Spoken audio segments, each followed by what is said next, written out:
എന്നാലും ഈ പഴം വന്ന് പ്ലാസ്റ്റിക്കിൻ്റെ മുകളിലിരിക്കുള്ളൂ. അല്ലെങ്കിൽ മണ്ണ് കൊണ്ട് ചീത്തയാവും അല്ലേ? ചീത്തയായി പോകും. പിന്നെ കഴിക്കാനും പറ്റത്തില്ല, മണ്ണായി പോകും. ഇതിങ്ങനെ കൃഷി ചെയ്യുക ഈ സ്ഥലം? ഇത് ഇങ്ങനെ മണ്ണ് കൂട്ടിയിട്ട് ഈ പ്ലാസ്റ്റിക് കവർ ചെയ്ത് ഇതിൻ്റെ തൈ വരുന്ന പൂനെയിൽ നിന്ന് വരുന്നത് അവിടെ നിന്ന് കൊണ്ടുവന്ന് ഈ കൃഷി ചെയ്ത്. മറ്റേ അവിടെ ഇരിക്കുന്നത് അതൊക്കെ ക്യാബേജുകൾ. ആ മുകളിൽ കാണുന്നത് ക്യാബേജ്.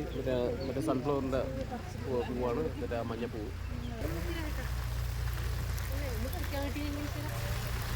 ഒന്നും കിട്ടൂല കൈകൊണ്ട്.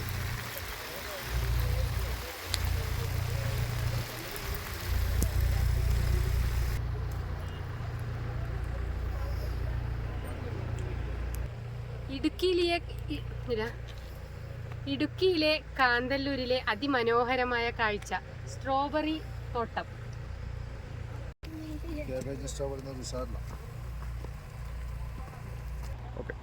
പൂത്തുലഞ്ഞു നിൽക്കുന്ന സൂര്യകാന്തി പാടവും സ്ട്രോബെറി ചെടികളും,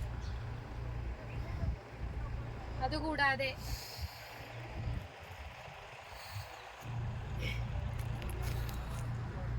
കാബേജ് കൃഷിയും. അതിമനോഹരമായ ഇടുക്കിയിലെ കാന്തല്ലൂരിലെ കാഴ്ച.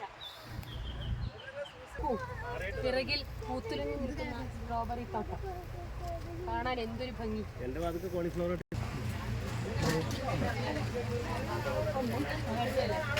ലിറ്റർ 500. നല്ല